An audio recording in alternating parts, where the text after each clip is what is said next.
Selamat pagi adik-adik sekalian. Pada pagi hari ini kita akan belajar pada mata kuliah kewirausahaan. Ini materi nomor 6 dari lanjutan dari Ibu Ana.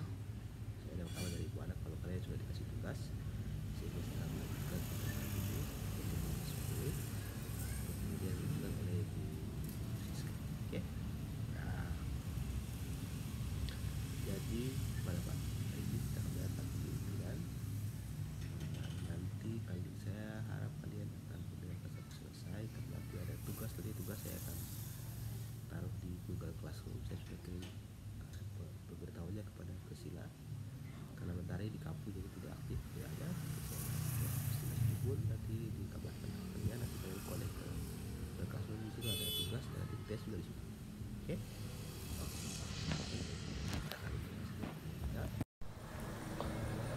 Oke.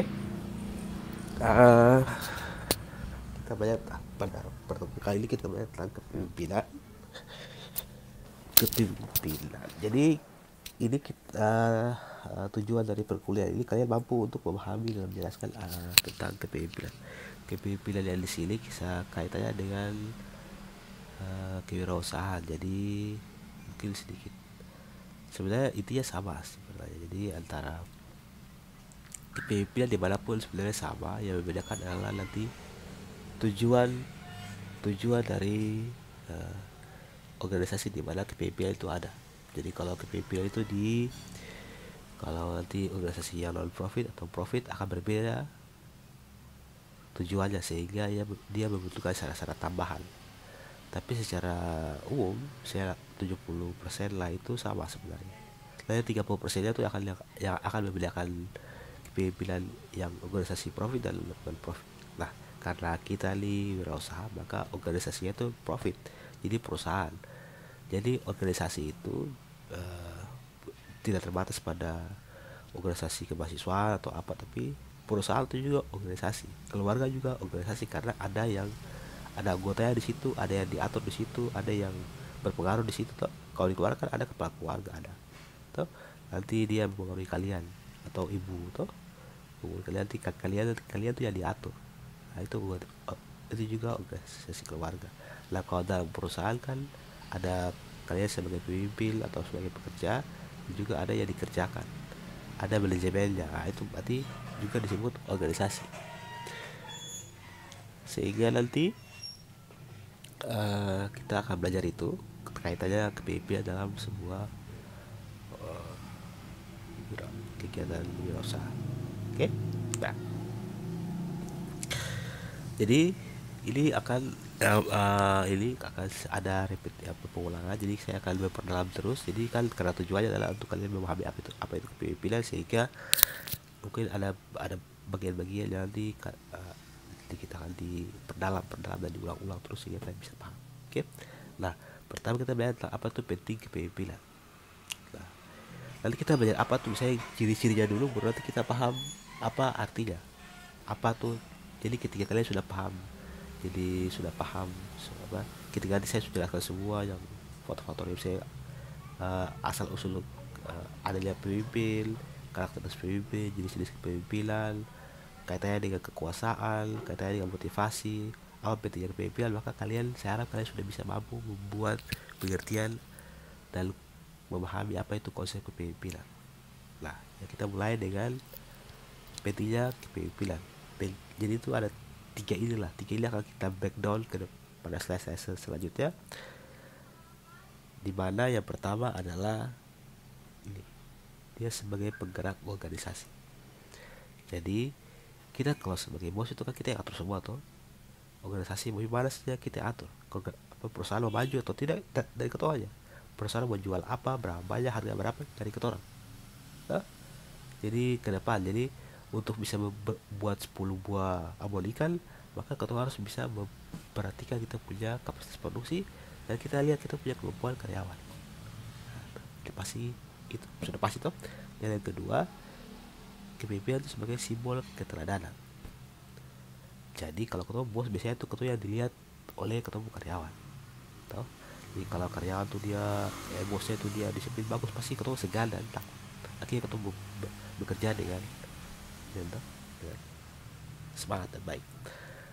Kalau dan yang ketiga adalah menumbuhkan suasana kondisif dan ada kerjasama di situ. Nah ini juga yang paling penting, salah satu yang paling penting, karena ketika kau mampu mempengaruhi kau punya karyawan untuk kerja dengan baik untuk mencapai kau punya tujuan, kan tujuan tujuan perusahaan kan mencari keuntungan sebesar besarnya. Tidak ada perusahaan yang merugi kecuali itu perusahaan non profit seperti apa perusahaan-perusahaan misalnya apa ya, kayak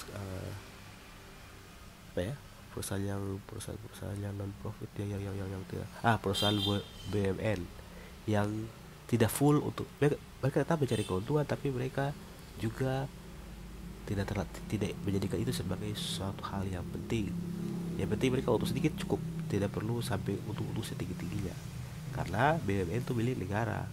Karena dalam pasal 33 itu kan harta kekayaan itu kan jadi itu karena undang-undang dasar itu membuat BUMN ini tidak bisa sampai mencari keuntungan setinggi tinggi. Jadi kan bisa saya tuh Pertamina kasih BBM tinggi, tapi tidak boleh karena itu kan milik negara, kecuali kalau misalnya itu perusahaan swasta boleh baru tuh bisa kasih harga seenak-enaknya dia, jadi itu bisa ini. Kalau ini kan tidak bisa. Itu contoh kalau saya juga di perusahaan-perusahaan yang NGO, jadi contohnya tuh WWF contohnya.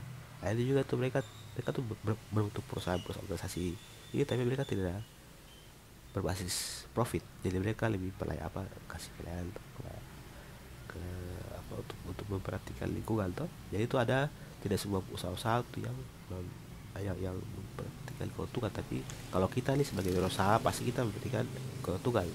Usaha perikanan toh, jadi kita harus memperhatikan keuntungan. Jadi untuk itu maka kita harus bisa mempengaruhi kita punya karyawan sehingga karyawan ini kerja bagus, sehingga kita bisa mencapai keuntungan itu. Nah itu untuk ketemu kemampuan, dan itu pentingnya adanya kepemimpinan dalam sebuah perusahaan atau usaha. Oh, nah ini contoh inilah, contoh salah satu contoh ini tuh, contoh dari hubungan antara kemampuan kepemimpinan dan kesuksesan toh. Jadi kalau misalnya kita bekerja keras, misalnya kita bekerja keras saya 4 ini toh 4, maka kita akan dapat hasilnya 4 juga toh. Misalnya kalau kita kerja dengan target 4 maka dapat 4, maka ini yang disebut kita punya tingkat efektivitas. Tapi kalau misalnya kita kerjanya sampai 7 atau 6, maka kita punya efektivitasnya sebesar ini, banyak ini. Jadi maka di sini kita bisa lihat bahwa semakin tinggi kita punya kemampuan dalam kepemimpinan, maka semakin tinggi kita punya dan besar kita punya kesuksesan, dan kita punya kayak efektivitas dalam perusahaan. Kalian bisa lihat ini tuh kita pakai contoh kurvanya Maxwell 93 ini untuk memberikan gambaran bahwa ketika kita punya kemampuan pemimpinan yang baik, maka kita akan lebih sukses dibandingkan dengan ini toh. Ketika kita punya hanya 4 atau kita punya 1 begini, maka kita sedikit saja suksesnya. Tapi ketika kita mampu untuk tadi itu ya ini organisasi simbol teladan bukan sosial inklusif, maka kita akan punya tingkat kesuksesan sebesar ini dan banyak toh. Jadi ketika kita mampu memotivasi karyawan dan lain-lain, maka kita lebih sukses karena kita punya kemampuan itu. Kita tidak punya kemampuan mempengaruhi karyawan, kita tidak punya mempengaruhi punya kemampuan untuk menjalankan organisasi, tidak punya visi untuk menggerakkan kita punya perusahaan, maka ya kita mungkin seperti ini nanti, yang biru ini. Jadi tidak susah. Jadi akhirnya kita punya kurva produk itu dia sampai sini langsung dia turun, dia tidak sampai di sini. kita sampai sini, dia di sini langsung dia turun, dia rugi, langsung bangkrut karena kita tidak, di bagian kuning sini tidak dicapai. Ini kurva hidup produk PLC, kurva siklus hidup produk life cycle, siklus hidup produk. Nah jadi gitu, jadi ini contoh nyata bahwa ketika kita kerja dengan baik maka kita punya proses juga baik. Ketika kita 10 sini maka kita punya proses juga 10. Tapi ketika kita punya kemampuan rendah maka semua satu juga gitu. Kalau 7 ya 7, atau 4 ya 4. Jadi dia linear. Jadi semakin tinggi tingkat kepemimpinan, kemampuan kepemimpinan, semakin tinggi juga kita punya tingkat kesuksesan. Oke, ini contoh lah, contoh apalah ilustrasi kalian untuk memahami pentingnya sebuah kepemimpinan dalam kita punya usaha. Nah, jadi kalau misalnya dulu itu kepemimpinan hanya terbatas pada ini 6 faktor ini. Kalau dulu tuh karena ini, kalau dulu sebelum ada IT ini, sebelum ada konektivitas yang tinggi ini, sosial media, konek dengan HP, dengan internet, dengan lain-lainnya, itu orang terbatas dalam memilih pekerjaan. Tidak ada pekerjaan-pekerjaan seperti sekarang, seperti YouTuber, itu kan pekerjaan yang baru ada sekarang. Terus vlog-vlog yang wisata, review makanan, itu juga itu kan pekerjaan-pekerjaan baru. Kalau dulu kan tidak ada, sehingga orang-orang akan ketika kita sebagai pemimpin maka kita akan memaksa orang untuk bekerja sesuai apa yang kita inginkan. Nah untuk itu maka karakter awal yang harus dimiliki kepemimpinan zaman sebelum tahun-tahun 80-an ke bawah itu tetap harus ada kejujuran, keinginan untuk memimpin, ada dorongan dalam semangat dalam dirinya, pengetahuan terkait apa yang organisasi yang dipimpin itu. Contohnya kalau misalnya mereka pimpin perusahaan penghasil abon, maka dia harus tahu dulu apa itu abon. Dia tahu harus buat abon, dia tahu jual abon, dia tahu semua dulu. Kemudian dia harus percaya diri, dia cerdas pas itu. Nah ketika kita bandingkan dengan yang zaman sekarang, yang saat ini, itu harus tuh dia juga selain yang ini dia harus tambah dengan ini. Pertama, dia mampu untuk menghubungkan kalian dalam organisasi itu dengan dunia luar, atau kalian sebagai pemimpin itu bisa menghubungkan kalian punya usaha dengan orang luar. Kalian punya supplier kah, kalian punya pembeli kah, pemerintah atau distributor atau bank atau CU kah, supaya bisa lebih cepat tanggap terhadap perubahan lingkungan bisnis seperti sekarang ini. Sekarang lingkungan bisnis semua berubah, maka usaha-usaha kayak penerbangan, perhubungan, hotel, wisata dan lain-lainnya itu sangat terganggu. Retail pasar semua terganggu. Nah bagaimana kita bisa menyesuaikan itu? Nah itu dari kita punya koleksi usaha, kita info-info tadi tuh. Oh karena kita ada buat gini sehingga kalau kita sesuaikan kita punya dalam perusahaan. Nah yang kedua, kita juga harus bisa mampu menyelesaikan masalah. Jadi kita sebagai pemimpin, harus bisa mampu menyelesaikan masalah. Untuk itu maka kita harus punya pengetahuan yang baik dan kecerdasan yang baik gitu. Jadi kalau dulu kan kalau ada masalah nanti anak buah tak takis. Sekarang sih kalau ada masalah bos yang takis. Nah itu sekarang tuh yang pergeseran tipe-tipe kepemimpinan tuh yang saat ini. Kemudian juga dia bisa mampu menyelesaikan konflik. Kalau ini kan sudah pasti ini konflik. Jadi ketika ada konflik dengan supplier atau distributor atau pembeli atau antar dalam karyawan juga, ya kita ya tuh jadi peran kita di situ, peran kita sebagai pemimpin di situ. Jadi kita harus bisa menyelesaikan itu semua.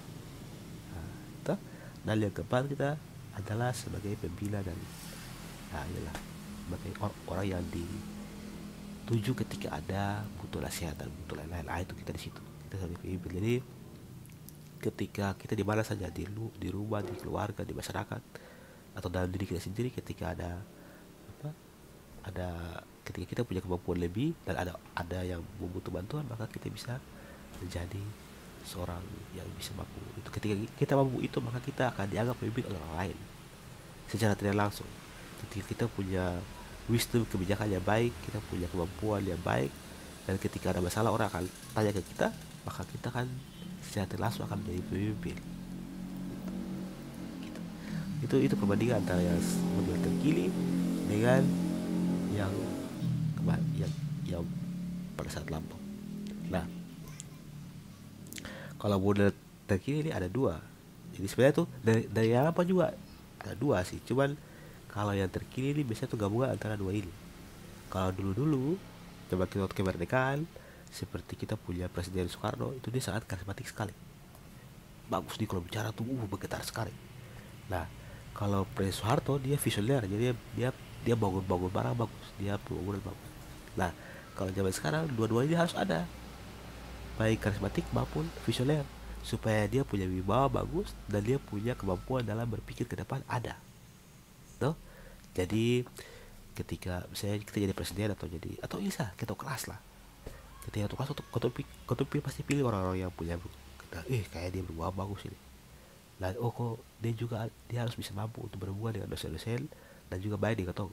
Nah, baru ketong pilih dia. Tuh, jadi secara karismatik dia ada dan visioner juga dia ada. Nah, gitu. Kalau dulu kan ketong itu nanti di slide berikutnya kita bahas tentang uh, apa munculnya seorang pemimpin juga nanti bisa kita lihat. Nah, pemimpin ini seperti yang tadi saya singgung itu kalau di kelas tuh biasanya kan pasti kalian pilih ketua kelas atau ketua kelompok tuh kan yang kira-kira yang asik-asik kah atau yang baik-baik kah, yang gila punya benar kalian pas jadi ketua lah. Nah, itu biasanya berkat dari Tuhan lah. Saya tahu itu kalian lihat dia dari apa, itu tidak bisa dibeli, tidak bisa diajarkan. Itu adalah berkat dari Tuhan ke orang-orang tertentu yang berbakat, sehingga kita lihat langsung kita bisa tahu dia pemimpin yang baik. Ada juga yang bersifat hierarkis, contohnya di sini di Keili kan fam tertentu ya jadi kepala desa. Nah, itu sudah itu. Jadi kalau misalnya dia pu anak ya sudah, kasih dia pu om ya sudah, itulah. Jadi dia bersifat hierarki, jadi mereka tuh menjadi keluarga pemimpin secara hierarki. Contohnya juga seperti di kampus Poltek sana. Jadi ada direktur, ada pudir, ada direktur jurusan, ada ketua prodi, kepala lab, kepala ini dan lain-lain. Ada hierarki tuh. Ada juga berdasarkan karena muncul karena dia punya karisma. Dia punya karisma ini itu karena itu sebenarnya itu Soekarno itu. Jadi karena dia benar-benar berwibawa, karismatiknya ketumpi. Ya, atau juga tentang ini, atau juga seperti waktu pilkada itu, aku lihat pasti kayak dia bagus ini, jadi ya atau pilih dia tuh. Padahal aku tuh saya tahu tuh dia siapa, tapi karena dia bicara bagus, orang Leli bagus, oke, atau pilih dia. Tuh. Ada juga yang pakai standar. Nah, contohnya gini, kalau untuk jadi jenderal harus ada dia punya itu, kalau harus melewati beberapa perang atau punya sekolah dulu berapa tuh gitu. Jadi itu ada kepemimpinan atau pemimpin yang muncul karena memang ada standar tertentu. Atau menjadi presiden harus dia punya S1, uh, tidak ada catatan kriminal lain tuh, dan juga dipilih oleh masyarakat suara terbanyak. Lah itu seperti itu contoh. Jadi ini contoh yang merpati. Kalau untuk nomor 5 seperti insting, ada juga karena insting, karena contohnya di kelas itu kalian pilih ketua kelas, karena kenapa kalian pilih mentari ya, mungkin karena kalian rasa dia ini, kalian tidak tahu juga dia kenapa, tapi ya sudah kalian pilih saja jadi ketua kelas. Nah, itu karena insting kalian. Nah, ada juga tentang kondisi yang ya secara ini dia naik lah. Contohnya itu secara ini contohnya itu di kita punya Pemdas itu tuh. Jadi karena dia memang kondisinya sudah diatur aja, kalau apa tahun naik pangkat, terus jadi kepala seksi, ikut pimpin 4, habis itu ketua apa ya, akhirnya itu sudah diatur dengan ada jalur yang sudah dikondisikan, sehingga ketika jadi kepala dinas maka dia sudah melewati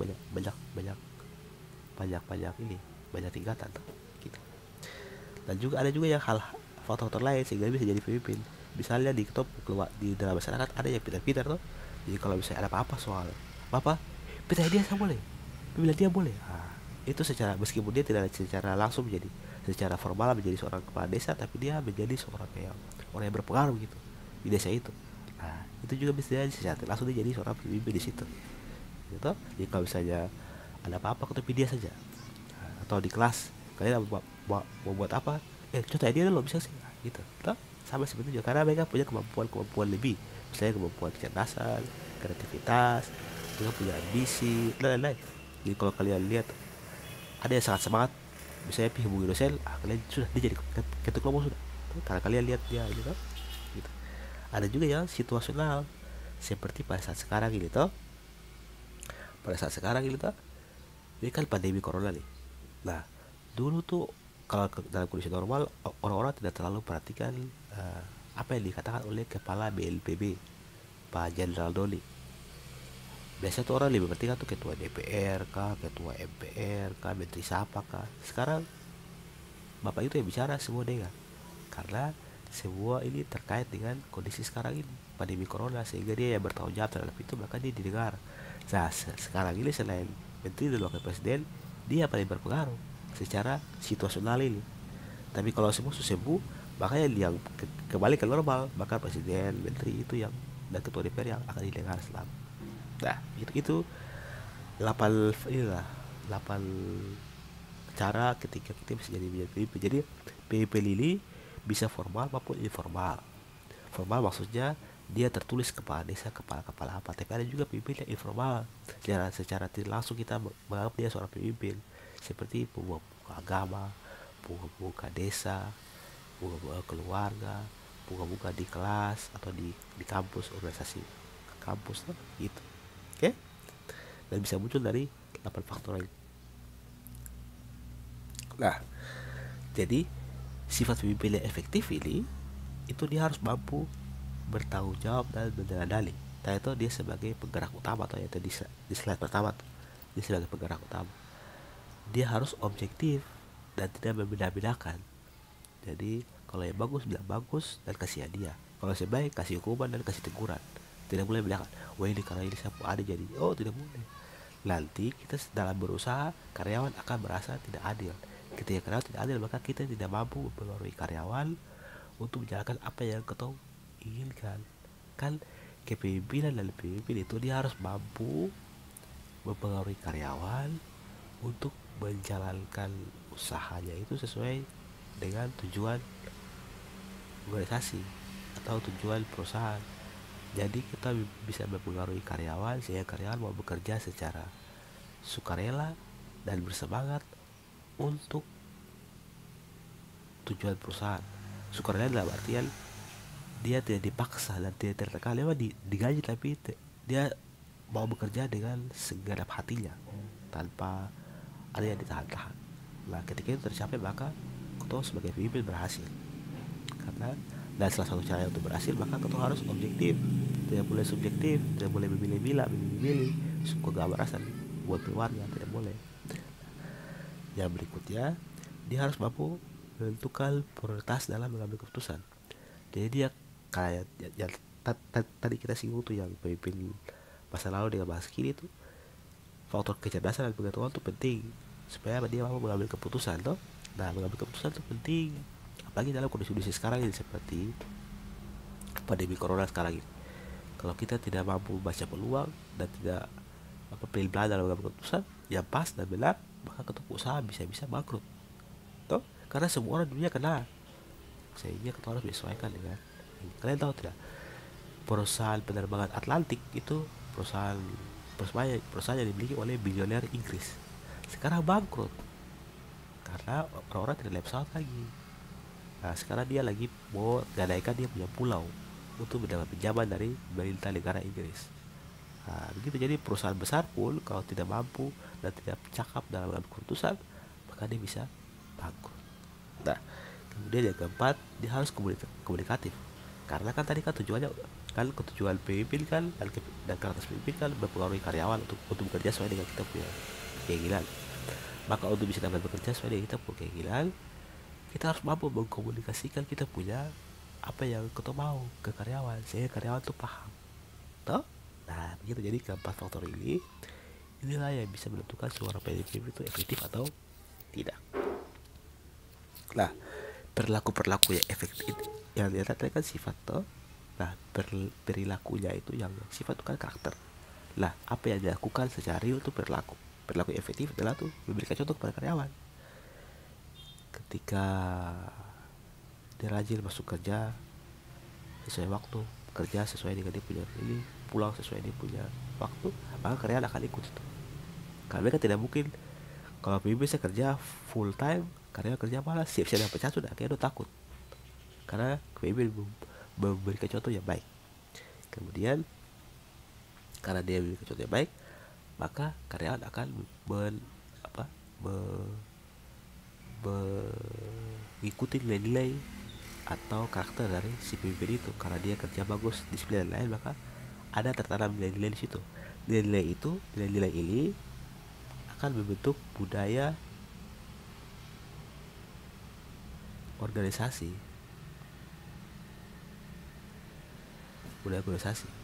Nah, itulah perilaku kalau misalnya perilaku pemimpinnya baik dan buruk pun akan bisa menjadi budaya organisasi yang baik dan budaya organisasi yang buruk. Tapi itu semua akan menjadi nilai dalam sebuah usaha itu atau sebuah organisasi itu. Ketika nilai itu bagus, maka karyawan akan bersemangat dalam bekerja. Nah, yang ketiga adalah dia harus berusaha untuk membuat karyawan fokus dan tahu apa tujuan perusahaan itu, sehingga karyawan tetap bekerja sesuai dengan track itu, jalur itu, tidak berubah-ubah. Nah, yang berikutnya, dia harus juga memperhatikan kebutuhan karyawan. Nanti kita lihat tuh kebutuhan karyawan apa saja untuk memotivasi karyawan. Kita harus paham itu supaya karyawan dia tetap mau bekerja. Kemudian kita harus menghargai dan mendukung karyawan. Nah, itu ketika kita menghargai, berarti kita tidak boleh membeda-bedakan tuh, supaya dia ini, dan kita harus objektif tuh, supaya karyawan merasa adil dan merasa bersemangat dalam bekerja. Dan yang keenam, kita mampu berkomunikasi dengan karyawan, jangan sombong. Kayak ketemu lewat, kalau buat buka tinggi, karyawan takut, artinya karyawan kalau ada masalah, karyawan tidak berani lapor. Kalau misalnya kita agak santai, ada apa-apa karyawan bisa lapor dengan santai, dan kita bisa bicara dengan karyawan butuh apa, kerjanya di mana, kita bisa langsung tahu. Nah, jadi itu pemimpin yang baik itu jadi kita bisa mendengar apa yang diinginkan oleh karyawan, dan kita juga bisa mampu memutuskan apa yang baik untuk kita dan karyawan. Nah, gitu. Nah, jadi ketika pemimpin dia efektif, maka dia bisa menghargai keberagaman tadi itu. Dia tidak membedakan syarat tuh. Kemudian ketika ada yang berhasil, dia kasih reward, penghargaan. Ketika ada ide-ide yang baik, diterima dengan baik dan diarahkan supaya mencapai tujuan. Nah, dia juga baik ini, dia tidak terlalu keras, tapi dia pandai menempatkan dia punya posisi. Ketika pada saat keras ya keras, pada saat santai santai, supaya pemimpin tahu kalau bosnya bagus, karyawan tahu kalau bosnya itu bagus dan enak. Nah, dan juga dia punya visi ke depan nih, supaya jangan stuck di situ saja, dan juga bisa mampu menyesuaikan dengan kondisi yang ada sekarang, seperti sekarang pandemi corona, gitu. Nah, tipe-tipe kepemimpinan sekarang tuh, jadi kan tadi kan kepemimpinan itu adalah kemampuan kita dalam mempengaruhi kita punya karyawan dan bawahan untuk melakukan pekerjaannya dan mencapai atau punya tujuan perusahaan. Nah, untuk bisa mengaruhi itu, kita bisa adopsi empati ini. Empatnya bisa. Jadi tuh empat ini semua bisa. Baik ini maupun ini. Pada saat tertentu, kau tuh bisa bersifat otoriter. Contohnya sekarang gitu. Jadi sekarang kan kondisi pandemi, jadi tidak semua tidak stabil. Maka kau tuh sebagai pemimpin yang tegas dan punya percaya diri, kau tuh langsung putuskan, kau tuh begini saja. Dan ketika karyawan dengan itu, maka karyawan bisa lebih tenang dan bisa kerja sesuai dengan itu. Oke, karena permintaan turun, maka kalian kerja setengah hari saja. Tapi kalian gaji potong setengah selama kondisi ini. Kalian setuju? Oke, kerja. Nah, gitu. Tapi juga kalau dalam kondisi normal, kalian bisa lihat juga. Oh, misalnya contohnya kondisi sekarang, kau pakai kebebasan penuh ini. Oke, kalian mau kerja di mana? Di kantor atau mau di rumah? Di rumah saja, Pak. Oke, silakan di rumah. Yang penting target tercapai. Nah, gitu. Kondisi itu. Itu juga itu demokrasi, demokrasi artinya itu kita dengar apa yang diinginkan oleh karyawan. Oh, maka kau bisa, kalau dalam kondisi sekarang kau dengar karyawan, kamu mau kerja sekarang di kantor kah di rumah. Kalau di sekarang di kantor kau harus pakai protokoler dari pemerintah. Kalau di rumah ala di rumah saya. Kalau bisa kerja di rumah ya sudah kerja di rumah. Kalau saya buat kerja sini. Oke, kau pas dibahas, oke setuju. Separuh kerja di rumah, separuh kerja di kantor, tapi di kantor pakai uh, atau di pabrik pakai masker dan kacamata supaya jangan gitu, sarung tangan gitu. Dan juga ada juga yang situasional, jadi ya tadi tuh situasional tuh seperti sekarang ini. Pada saat sekarang kan dia pasti berbeda dengan pada saat normal. Nah pada saat normal ya sudah kita sesuaikan, fleksibel. Nah jadi gitu, jadi tipe-tipe kepemimpinan ini bisa kita pakai semua nih, supaya bisa lebih fleksibel. Nah jadi keterampilan dalam memimpin itu seperti yang tadi kita sudah bahas singgung-singgung itu, pasti pertama itu pengambilan keputusan, apalagi dalam kondisi-kondisi seperti sekarang tidak pasti seperti sekarang. Kita harus mampu dalam membuat keputusan. Kedua, kita punya kemampuan dalam manajemen waktu. Contohnya gini, kita kita punya target untuk bulan ini 10 ton. Berarti kita harus punya produksi berapa lama, dan kita harus tahu di mana kita beli kita punya produk, bahan baku, di mana kita jual, di mana siapa yang kita punya distributor, supaya ketika kita beli distributor itu barang yang kita produksi sampai di konsumen dengan waktu yang kita tunjukkan. Supaya apa? Karena waktu dalam usaha itu, dalam suatu bisnis itu uang. Terlalu lama kita punya produk dalam perusahaan, maka kita punya biaya inventory akan semakin tinggi, biaya persediaan semakin tinggi. Tapi terlalu cepat, maka bisa jadi kita punya kualitas juga tidak baik, atau kita terlalu cepat mungkin kita akan menimbulkan penumpukan produk di pasar sehingga tiba harga turun.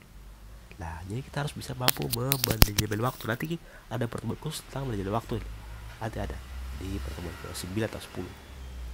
Nah, kemudian kita harus mampu mengajukan pekerja atau jadi kalau misalnya itu kita itu kan ini kalau ini teknis ini, faktor teknis ini. Kalau ini faktor teknis. Jadi kita harus punya kemampuan teknis dalam membuat program kerja, dan juga ini faktor non teknis, kita punya mampu berhubungan sosial dengan kita punya karyawan. Jadi tadi saya singgung tuh, konflik kita punya harus kita ada masalah kita harus selesaikan baik. Itu yang harus kira-kira inilah. Jadi itu kan masuk konflik. Selanjutnya, ketika seorang memimpin itu itu dia bisa memimpin kalau dia punya kekuasaan, baik yang diberikan secara formal maupun informal. Kalau formal berarti dalam bentuk SK atau dalam bentuk peraturan undang-undang tuh, seperti bupati kan dia punya kekuasaan yang ada di undang-undang, jadi dia bisa berpengaruh buat di suruh Kapolres buat apa bisa, dan Kodim kan, dan dia bisa buat apa bisa.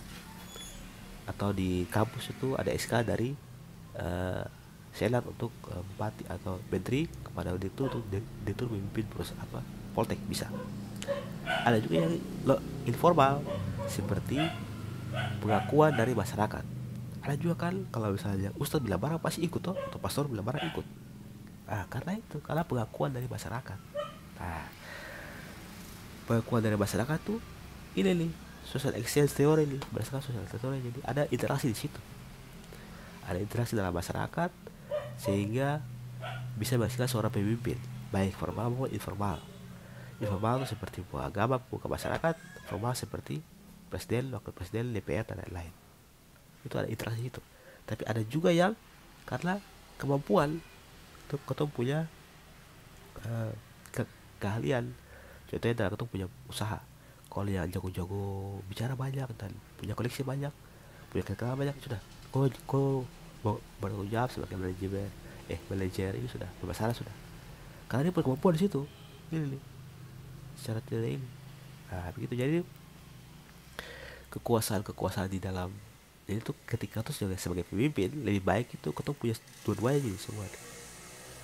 Jadi benar-benar karena itu ketemu punya, dan benar disetujui diterima dengan baik oleh ketemu karyawan juga. Karyawan harus terima, tapi ya ketemu punya perilaku baik-baik sehingga karyawan dia suka ketemu, dan juga ketemu juga punya ketemu kemampuan sehingga ketika ketemu buat keputusan bisa oke.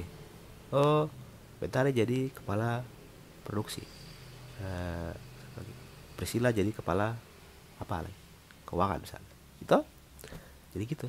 Jadi ya, teori kekuasaan ini dia bagaimana dia muncul atau ada itu berdasarkan tiga ini, dan tiga-tiga ini bisa menyebabkan kau juga hilang kau kekuasaan dan kau kemampuan memimpin.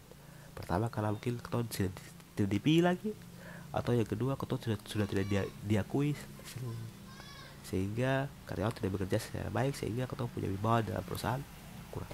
Kalian tahu sih, Bill Gates itu kan dia yang buat Microsoft, tapi dia dipecat oleh, dia punya perusahaan sendiri. Kalian tahu sih, Steve Jobs juga yang punya produk Apple, iPhone itu juga dipecat oleh perusahaannya sendiri karena dia tidak mampu lagi bekerja. Bahkan dia punya perusahaan itu, tapi dia dipecat. Karena itu kan ketika usaha sudah sebesar itu, dan memang yang ideal itu karyawan bisa menentukan dia punya gitu. Kan yang penting kan meskipun dia bukan jadi direktur, tapi dia kan tetap punya perusahaan itu, tapi dia tidak bisa jadi dari seorang direktur di situ, big boss itu. Nah, kira-kira ah dalam kekuasaan dan kepemimpinan ini, kekuasaan terkait kaitannya dengan kepemimpinan itu adalah untuk mampu mempengaruhi orang. Jadi itu kata kuncinya tadi tuh, bagaimana kita mempengaruhi orang, mempengaruhi kita punya karyawan untuk mencapai kita punya tujuan arah yang diinginkan. Jadi kepemimpinan itu kaitannya dengan kekuasaan karena itu. Jadi ketika kau mampu mempengaruhi orang, maka itu kau kuasa itu. Tapi ketika kau tidak mampu, maka kau tidak ada kuasa tuh, meskipun secara tertulis dan tersirat kau sebagai bos, tapi kau bisa mempengaruhi orang, maka kau punya power dan kekuasaan kurang. Nah, gitu. Jadi ketika kau mampu berkuasa, punya power di situ, maka kau bisa mampu mempengaruhi orang lain. Itu indikatornya itulah. Ketika kau sebagai ketua kelas dan kau punya atau ketua kelompok, ketika kau mampu mempengaruhi orang, mampu kau lebih matang dibanding kau punya anggota-anggota, kau punya informasi lebih banyak dan punya pengetahuan lebih baik, kau mampu di mana saja. Di sini kan bisa kan di kelas kan ada blok-blok tuh, ada blok ini, blok sana, akhirnya ada grup-grup, jadi blok sana sama aja blok sana.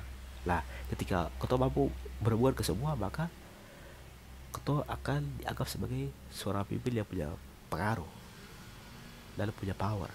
Nah, empat faktor ini toh, ini adalah indikasi bahwa kau punya pengaruh di situ. Ketika kau mampu ini empat-empatnya semua, maka itu artinya kau punya power di situ, dalam kau punya perusahaan, dalam kau punya organisasi, dalam kau punya keluarga dan lain-lain. Nah, gitu. Nah, dalam kaitannya dengan motivasi toh, bukan motivasi itu bagaimana kau mempengaruhi orang untuk bekerja toh, maka ini menurut Thierry gitu, leadership is activity of influencing people to strive willingly for mutual objective. Nah, artinya bahwa kepemimpinan adalah aktivitas dalam mempengaruhi orang untuk berusaha bergerak maju secara voluntary, secara lihat, tidak terpaksa, secara sukarela untuk mencapai tujuan. Jadi kepemimpinan itu jadi ketika power itu seperti kau punya mesin, motivasi itu adalah seperti kau punya bensin. Jadi itu motivasi, kepemimpinan dan power tuh satu kesatuan. Jadi ketika kau mampu membuat itu, jadi itu gini, gabungan antara kepemimpinan dan power akan memberikan kemampuan kau untuk memotivasi orang. Ketika kau punya kepemimpinan ada, secara tertulis ada, tapi ketika kau punya powernya yang ada, maka kau tidak mampu untuk memotivasi orang. Tapi ketika kau punya SK ada, undang-undang ada, kau pemimpin, dan kau punya power ada karena kau punya kemampuan dan banyak-banyak itu, kemampuan kerja keras, pengetahuan dan lain-lain, maka kau akan mampu mempengaruhi kau punya bawahan atau karyawan, atau bahkan kau pun diri sendiri. Nah, atau ketika ada yang sudah mengenal dong diri sendiri, maka ketika dong tahu itu barang sebaik, dong akan buat dong diri untuk tidak melakukan itu. Tapi kalau misalnya dong tidak tahu dong diri sendiri, ketika dong tahu itu barang yang baik, dong tetap akan mencoba. Nah, seperti kalian tahu rokok itu baik, tapi kenapa anak-anak muda tetap mau isap rokok? Karena mereka tidak tahu mereka berdiri sendiri. Mereka tuh anggap saja mereka tidak tahu mereka berdiri diri bagaimana, apa dampaknya rokok itu secara baik. Nanti ketika lo sudah tua, baru stop rokok sudah. Kalian buat apa saya selama 20 tahun ini, toh? Gitu. Kan biasa kan tidak baik, toh? Gitu. Sama seperti juga ketika ketemu punya kepemimpinan ada, ketemu punya pengaruh ada, maka ketemu bisa memotivasi ketemu punya diri atau orang lain atau ketemu bawahan. Oke, itu kaitannya itu kepemimpinan dan motivasi. Nah, jadi motivasi itu sama seperti kepemimpinan, dan itu tujuannya adalah untuk meningkatkan moral karyawan. Dan itu rasa semangat. Aduh, harus tuh dapat pecat tuh, ini kan corona jadi nanti ketemu dia perusahaan banyak pecat tuh karyawan. Nah, kau kasih kasih tahu motivasi, oh ya, kamu susah khawatir asalkan kamu mau potong gaji sedikit dan kerja semangat. Oke. Nah, gitu, jadi kau harus mampu untuk itu. Kemudian motivasi untuk meningkatkan untuk punya produktivitas karyawan. Itu kalau kasih semangat, kasih reward, kasih penghargaan, itu kan pasti karyawan pasti senang dan dia bisa bisa lebih mantap kerja. Kemudian karyawan juga akan lebih stabil tuh dalam kerja, atau tidak khawatir, tidak turun di semangat apa tuh. Kemudian dia disiplin, karena disiplin dia lebih efektif dalam kerja atau dalam manajemen dalam perusahaan. Kemudian dia bisa lebih kondusif dalam berhubungan dengan antar karyawan dan pimpinan. Kemudian dia bisa loyal dan dia punya kemampuan kreatif yang ini. Kemudian dia bisa lebih sejahtera. Kan motivasi itu tidak hanya kata-kata, tapi juga dalam bentuk tindakan. Seperti kasih hadiah, bonus tuh, kasih liburan itu juga bisa, sehingga karyawan bisa loyal, disiplin, dan kemudian karena juga bisa jadi bertanggung jawab, dan juga dia bisa jadi lebih baik dalam kerja karena dia lebih efisien, karena dia merasa dia juga punya hidup di situ. Jadi karyawan dia hidup di situ, dia menentukan dia berdiri di situ, maka dia akan berdia sebaik-baiknya, sehingga dia bisa membiayai dia punya keluarga di rumah. Nah, jadi tujuan motivasi itu banyak sebenarnya. Jadi ketika ketemu mampu membuat motivasi yang baik, karena ketemu punya power dan kepemimpinan yang baik, maka ini bisa tercapai semua. Jadi kalau faktor yang ini semua bisa tercapai, maka ketemu mampu untuk memotivasi ketemu punya karyawan. Ketika ada yang kurang, maka ada yang ketemu punya diri. Mungkin ketemu punya jiwa kepemimpinan masih kurang, karakternya kurang, atau punya ketemu power kurang juga. Nah, itu harus evaluasi itu. Nah, untuk bisa kan tujuan motivasi kan untuk meningkatkan moral karyawan. Untuk itu ya saya singgung di itu tuh, kebutuhan karyawan tuh kita harus lihat dulu kebutuhannya tuh apa. Kalau fisik mereka mau apa, ya sudah kita kasih hadiah apa, uh, kursi cantik atau piring cantik, atau oke lah, beras 1 kilo, 1 karung, atau beras, kasih bantuan apa tuh gitu.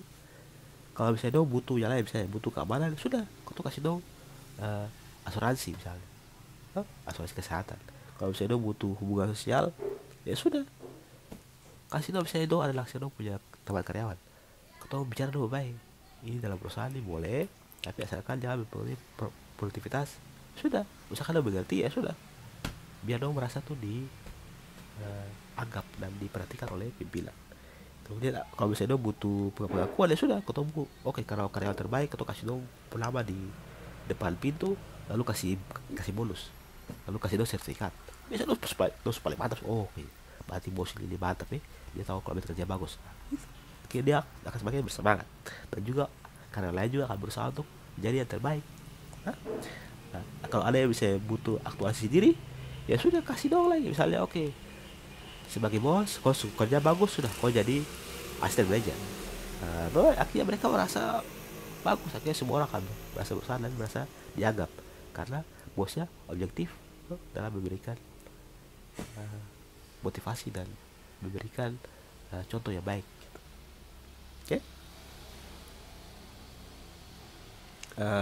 itu saja materi pada pagi hari ini, sampai sini terima kasih. Nanti kalian jangan lupa join classroomnya Google Classroom-nya, nanti di situ ada tugas dan nanti ada UTS. Nanti UTS setelah minggu depan. Jadi minggu depan pertemuan ke-7, pertemuan ke-8 langsung kita UTS. Oke, nanti saya infokan di WA dan di Google Classroom. Dan jangan lupa jangan keluar banyak. Kalau keluar pakai masker, cuci tangan apa. Kalau keluar, kalau penting saja. Kalau saya bisa keluar banyak. Oke, terima kasih dan hati-hati selalu. Jangan, ya, sehat selalu.